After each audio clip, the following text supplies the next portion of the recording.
I grew up in Font Lepanian, and this is Dutton Street we at. I grew up on Cooper Street, which run parallel to Dutton Street.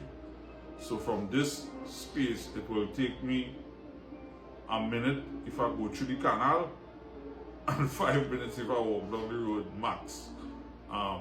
So I would have probably been born and come out of the hospital and come home and Pan was in the environment, because Fontley was already, by 1972, Fontley would have already been a mainstay in the community. And the fun thing to do in the community was to be by the pan yard. You had all the pan racks and all the pans outside in the road, especially carnival time, and you jump on the rack and you play, and then you always gravitate to the music because it was ever present. So it was a no-brainer for me. The challenge was convincing my spiritual Baptist mom,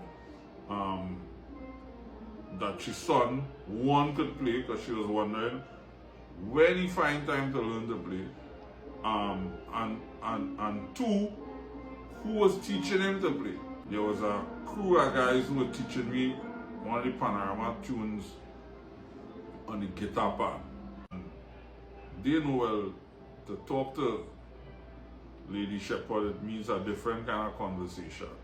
So there were three ladies in the community who she respected, and through them speaking to her, I got a little blind, and under the condition that I had to go to Sunday school every Sunday. And that Sunday school was really Sunday schools, because each of those ladies were involved in different churches. So I started to go to Bethany Baptist Sunday school first thing in the morning, and then leave Bethany Baptist Sunday school, come home, get something to eat, and then go to Open Bible Sunday school. And when I leave that, I used to have to go to Baptist Sunday school in Corinth, and then come to practice. So Fontley practice started 10 in the morning. I reach in practice 3 o'clock, because you know how Baptist services go.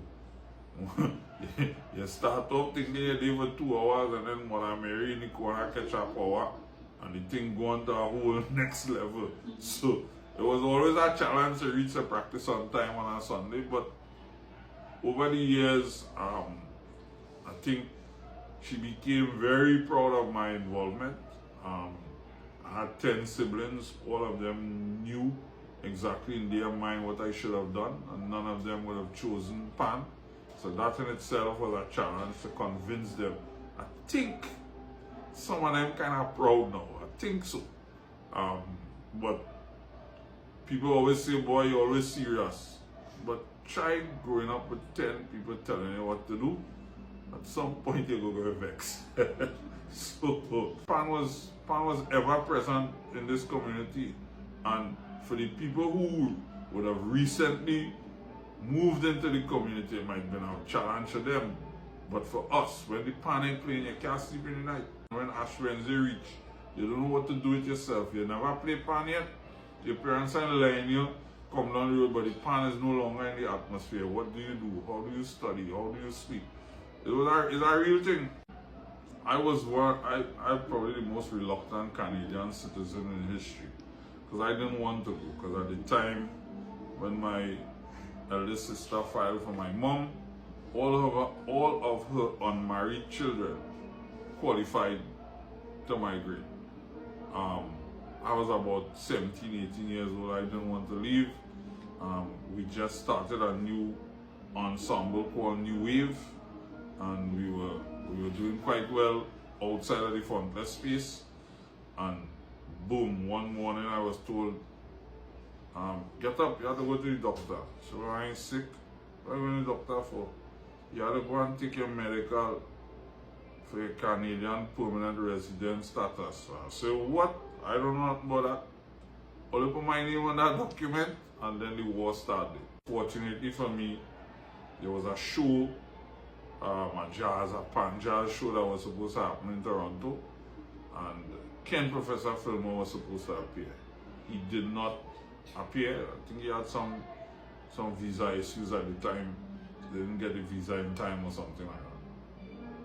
And one of my cousins on my mother's side, they lived in Toronto, and her husband told the promoter, listen up, my wife have a cousin here and he from Fun Place, so if you ain't getting through, that's a good replacement.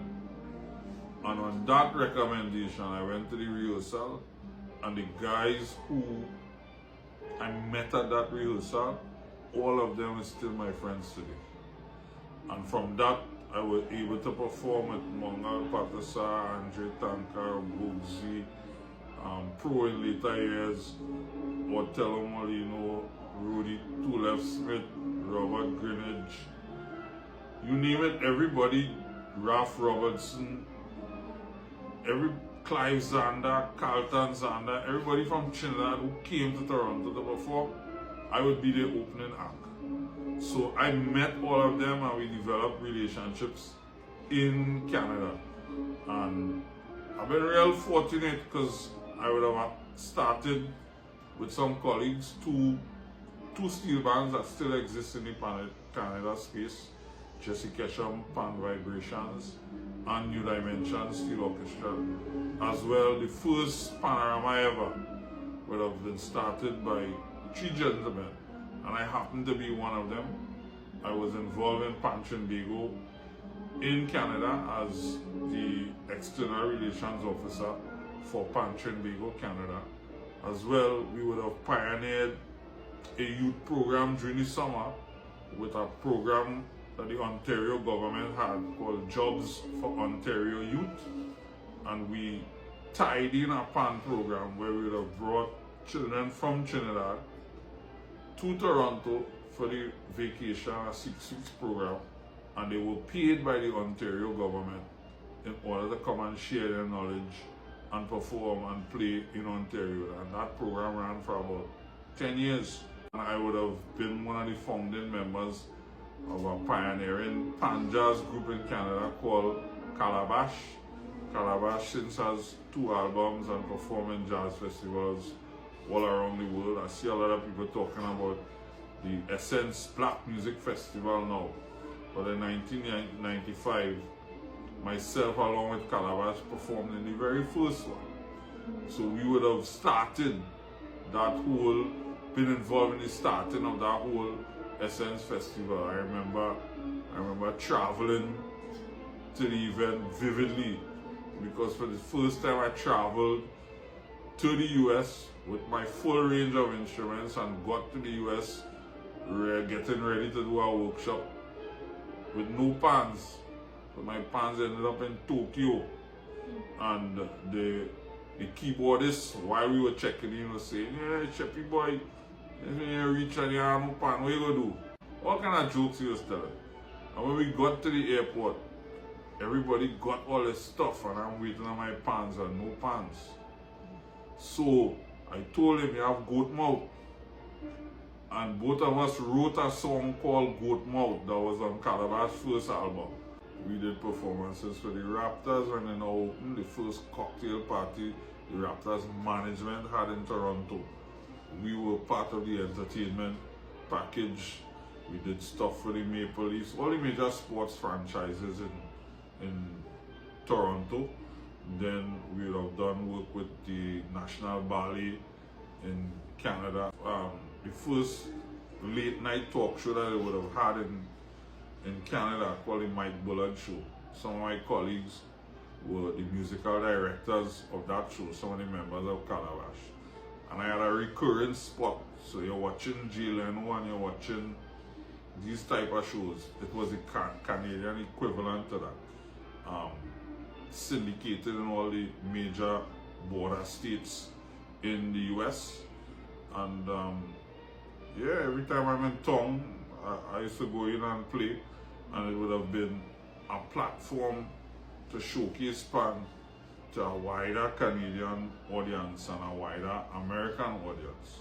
Because outside of the diaspora, Pan has really not penetrated the way it should have.